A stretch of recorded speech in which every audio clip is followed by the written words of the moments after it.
చేసినావు.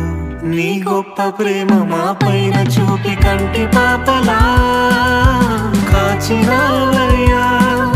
చంటి పాపను మోసినట్టు మోసినావయ్యా. చేతి నీడలో దాచినావయ్యా. తోడుగా మా ముందరే నడిచినావయ్యా. పోషించినావయ్యా, బలపరచినావయ్యా.